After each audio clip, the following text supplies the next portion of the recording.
Antonia had learned to age with the calm of someone who had already loved enough not to fear silence.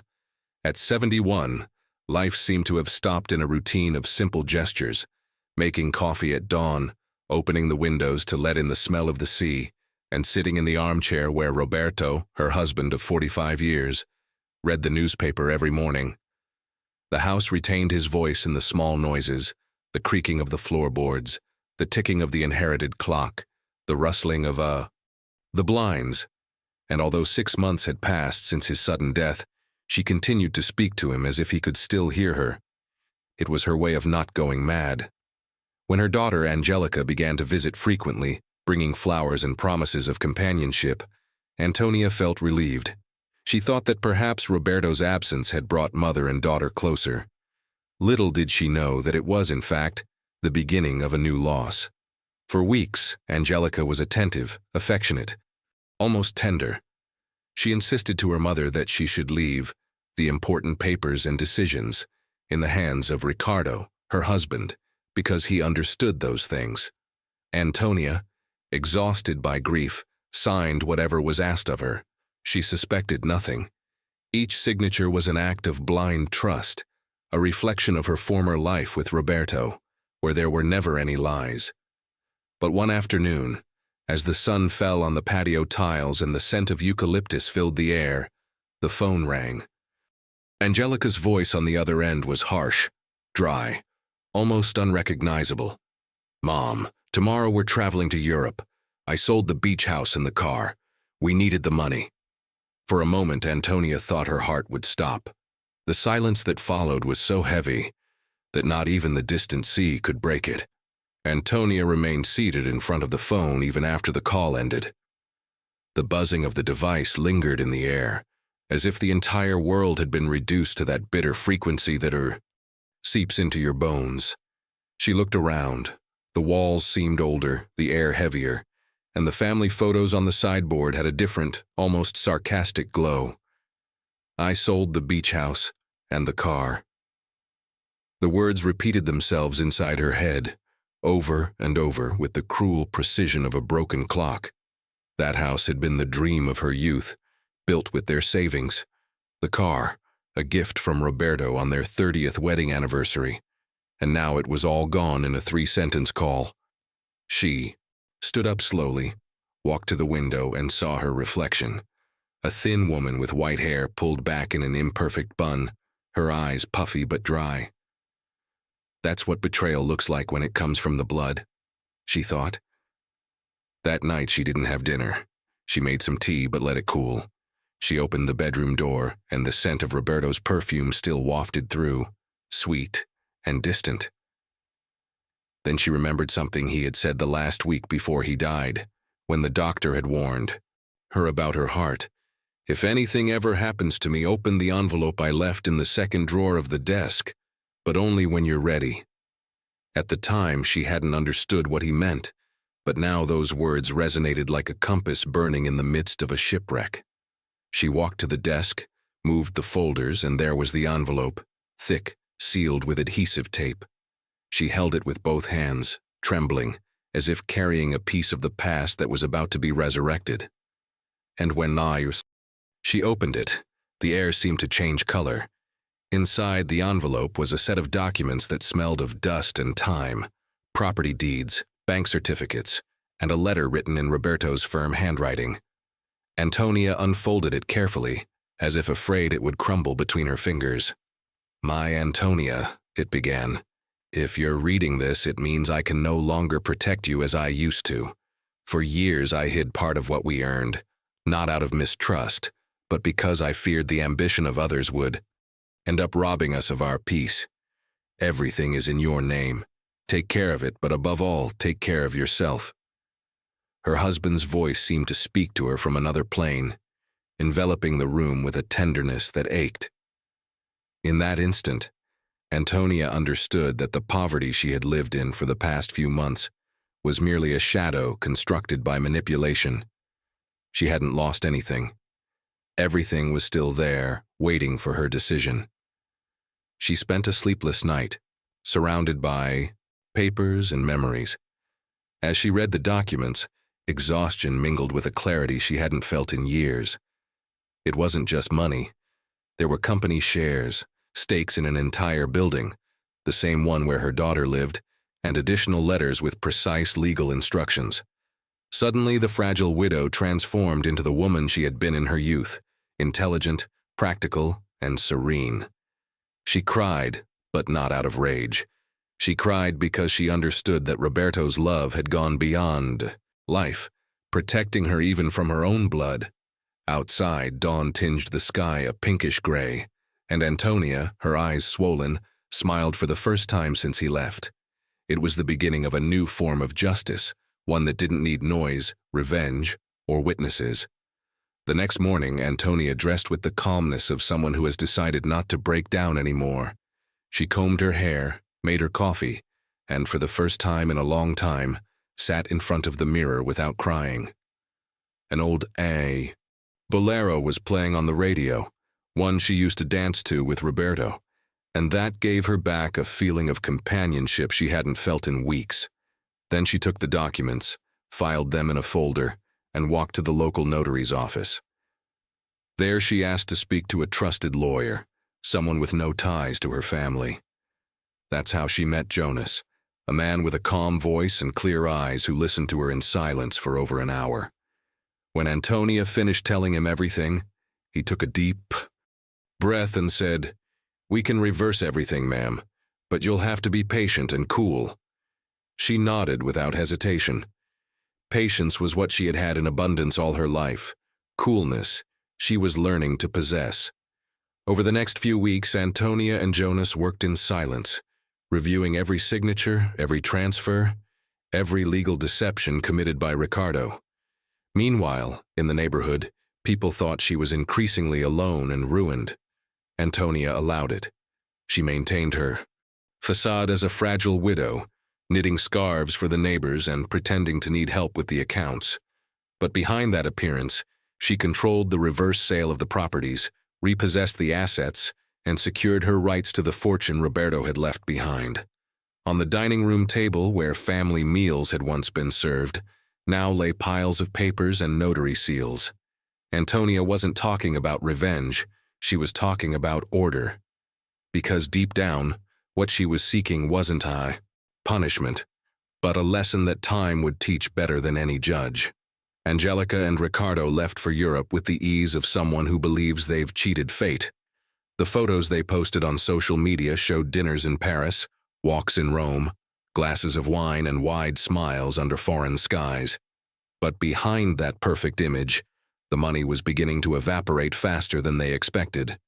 Ricardo invested in supposed businesses, made bets on cryptocurrencies, and signed contracts with partners who never existed. Angelica, blinded by the mirage, followed him, convinced that her mother's money was just the beginning of a life of luxury. Antonia viewed these posts on her old phone with unsettling serenity. Each photo was further proof that she had been right to keep quiet. There was no worse punishment than free fall disguised as freedom. Months passed, and Angelica's messages began to become more frequent until they disappeared. Antonia no longer expected calls, but one day she received an email with barely a single line, "Mom, I need help." She didn't reply. Instead, she continued with her silent routine, preparing her simple meals, feeding the backyard cats, and reviewing the legal progress with Jonas. They had managed to cancel the sale of the beach house and the car, and the deeds were back in their name. However, the true triumph wasn't in the paperwork, but in the calm with which she slept. While her daughter ran after empty promises, Antonia was learning to inhabit her solitude without guilt. She didn't want revenge, she wanted clarity, and that clarity was coming like the tide, slow, inevitable, and clear. Angelica's return wasn't dramatic or heralded. One afternoon, Antonia heard a knock at the door, and upon opening it saw her daughter, her face haggard, her hair tangled, and carrying an old suitcase that seemed heavier than her. Ricardo was no longer behind her. He had run off with another woman, leaving her in debt, without papers, and with shame as his only baggage. Antonia watched her in silence, There were no hugs or tears, just a nod that said, "Come in." The house, which had been filled with fake flowers and hypocritical laughter months before, once again smelled of freshly brewed coffee and laundry soap. Angelica slept for 2 whole days in the room that had been hers, and Antonia, without saying a word, left a cup of soup on the table for her, a gesture that wasn't forgiveness, but rather a truce. As the days passed, their coexistence became a silent choreography. Angelica left early, looking for work, and returned late, tired, her hands marked from cleaning offices. Antonia watched her from the window without intervening. She knew that this tiredness was the only possible cure for arrogance. Sometimes she thought about telling her the truth, showing her the documents, the accounts, Roberto's letter. But then she stopped. It wasn't yet the time. The lesson needed to be learned. And as she watched her daughter sweep the yard or mend clothes, Antonia understood that there is no punishment more powerful than facing oneself. Over time, the house regained a strange rhythm, a mixture of routine and redemption. Antonia continued to pretend to be a woman without resources, a widow surviving on a minimal pension, and the occasional help from neighbors. But at night, when Angelica slept, she reviewed balance sheets, read reports, and spoke to Jonas on the phone.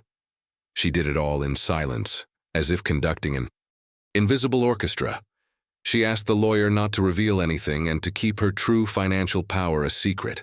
She knew her daughter would have to go through the desert before seeing the oasis.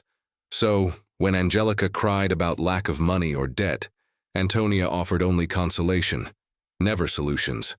She listened, fed her, and then let her face her reality. It was her way of teaching her to look at the world without privileges, without the web of deceit.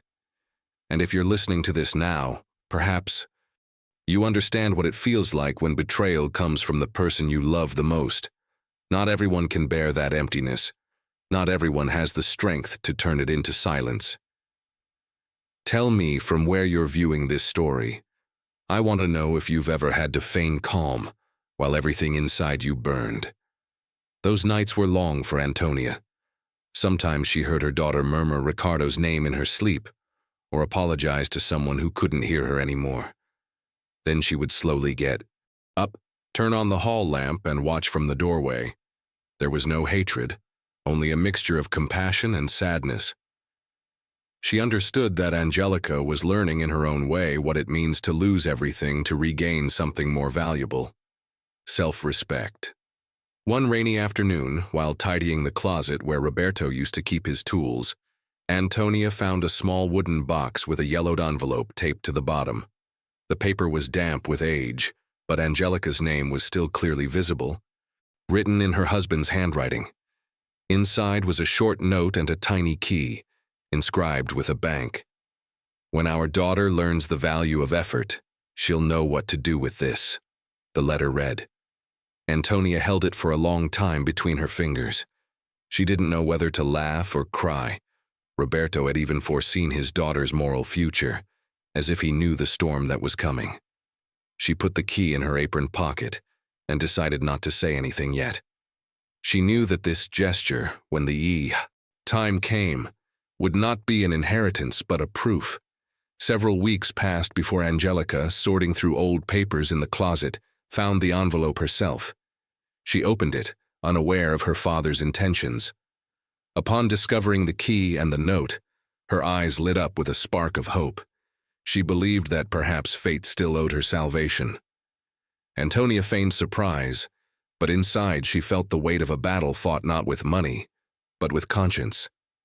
She watched as her daughter planned to sell the jewels to pay Ricardo's debts, not understanding that the treasure chest held not material redemption, but a new opportunity to decide who she wanted to be. That night, while Angelica slept, Antonia stroked her hair and whispered a silent prayer, asking that learning not destroy her but make her human again. The day Angelica opened the treasure chest, she believed her luck would finally change. She had dreamed of dazzling jewels, of the possibility of selling them and settling all the debts that were suffocating her. But when she lifted the lid, She found only a few antique pieces of little value and a small folded piece of paper that read, "True jewels don't shine, they are built through actions." The disappointment was so intense that she burst into tears on the table. Antonia from the doorway watched her in silence. There were no reproaches, no words of comfort, just a deep gaze, filled with a sad tenderness that spoke volumes. Deep down, she knew that this moment was necessary. Her daughter had to reach the bottom of her own avarice in order to rise again. The entire house was filled with a thick silence, the kind of silence that leaves room for shame, and the beginning of forgiveness. That same week, Jonas called Antonia with some disturbing news. He had discovered that Ricardo had forged signatures, including Angelica's, in several international transactions. The money obtained from the sale of the house and car had been used for illegal transactions and was now under investigation. If they didn't act quickly, Angelica could face charges of complicity. Antonia listened calmly and made a decision that not even the lawyer fully understood. She would secretly pay the legal fees and ensure that her daughter would not be prosecuted. She didn't want to see her behind bars, but free to learn. "Prison doesn't teach, Jonas," she said. "What educates is the weight of one's own conscience." He looked at her respectfully, knowing he was standing before a woman who understood justice in a way the courts never would. Antonia waited for time to take its course before acting. She wasn't impulsive. Every decision was measured, every silence calculated. A year had passed since that call that had destroyed her, and now, with everything in legal order, she knew it was time to close the cycle. One morning, while Angelica was silently eating breakfast over a cup of cold coffee, Antonia suggested she accompany her to the office of a lawyer who helped women in debt. Her tone was so serene that Angelica didn't suspect a thing. She walked with her mother through the streets of the neighborhood, noticing for the first time the way the wind moved the leaves of the trees, as if life were offering her a respite. She had no idea that this walk would be the threshold between guilt and redemption. When they arrived, Jonas greeted them kindly, holding a folder. He invited them to sit down and began speaking calmly and straightforwardly. He explained that he had been reviewing the case papers and had discovered the whole truth about Ricardo. Fraud, swindles, forgery. He showed the documents that proved it, and then, without looking directly at Angelica, said that everything had been resolved, that the debts were settled, and that no one would go to prison. Angelica listened in confusion, trying to understand how this was possible. Then Jonas turned to Antonia, whose face was serene, and placed another envelope on the table, a thicker one, containing the deeds, bank statements, and Roberto's original letter. "This belongs to your mother," he said. At that moment, the air seemed to stand still. Angelica looked at the documents with the trembling of someone bearing her own sentence. She read and reread the names, the signatures, the amounts, the dates, until her mind could hold no more. Did you know all this?" she managed to ask, her voice breaking. Antonia watched her without moving, only nodding slowly, without triumphalism or resentment. "And why did you let me suffer when you could have helped me?" she insisted through tears. Her mother's response was a whisper that felt like an ancient truth. "Because only suffering would make you understand the value of the love you scorned." Angelica burst into tears, a sound that was half pain, half relief. Jonas, a silent witness, looked away, understanding that he was witnessing something no law could judge, a justice born of love. Antonia didn't hug her right away. She waited for tears to cleanse what words couldn't. Then, with an almost maternal calm, she stood up, approached her daughter, and took her face in her hands. "Now you know who you are and where you come from," she said gently. "Your father didn't leave you money. He left you an opportunity to be better." At that moment, Angelica understood that her true inheritance lay not in the recovered possessions, but in the dignity she had had to rebuild from the ruin. She looked at her mother and felt shame, but also gratitude. The Antonia before her was not the weak woman she had thought she knew. She was the mirror of everything she had one day wished to become. In the weeks that followed, something changed between them. Angelica no longer spoke of money or property. She looked for a job and took on cleaning offices, not out of necessity, but as a form of redemption. Antonia saw her leave every morning with her hair tied back and her hands covered in cheap cream to hide the cracks from her exertion, and she felt that finally, her daughter had understood what Roberto had tried to teach them both, that a person's worth is not measured by what they have, but by what they learn to rebuild. Little by little, the silence between them was filled with everyday gestures, a shared cup of tea, an unexpected laugh, an afternoon spent sorting through old photographs, and the house felt alive again. If you also believe that sometimes love teaches more than punishment, share this story with someone who needs a reminder. Tell me where you're seeing this from. Perhaps there's someone else who, like Antonia, chose to remain silent in order to teach, or who, like Angelica, is learning to ask for forgiveness. Time played its part. Mother and daughter, united again, decided to transform the beach house, now restored, into a refuge for women who had been betrayed or abandoned. They called it Casa del Mar, in honor of Roberto, who always said that the sea cleanses everything. Antonia, in her 70s, became a guide for many of them, while Angelica learned to listen, to serve, and to accompany. And one afternoon, watching the sunset from the porch, Antonia looked up at the sky and murmured tenderly, "We did it, my love."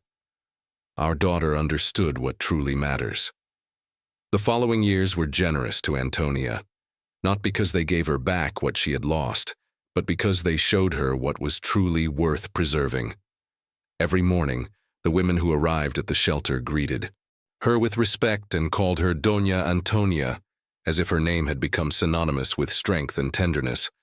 Angelica led workshops, served coffee, and taught the newcomers how to write their stories. Sometimes, when the days were over, they would stay together, gazing at the sea from the terrace.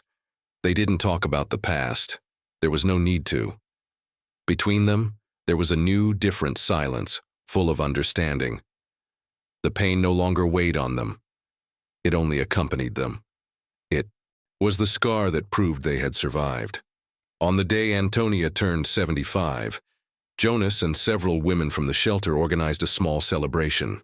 On the table, they placed a single candle and a framed letter, Roberto's. She read it aloud, her voice breaking, and when she finished, she smiled. "It wasn't fortune that saved me," she said. "It was learning to lose without becoming what hurt me." That night, as the waves gently lapped the shore and the air smelled of salt and hope, Antonia felt a peace she hadn't known in years. She closed her eyes, and for a moment she thought she heard Roberto's laughter mingling with the wind. It wasn't imagination. It was life, echoing back to her everything she had silently given.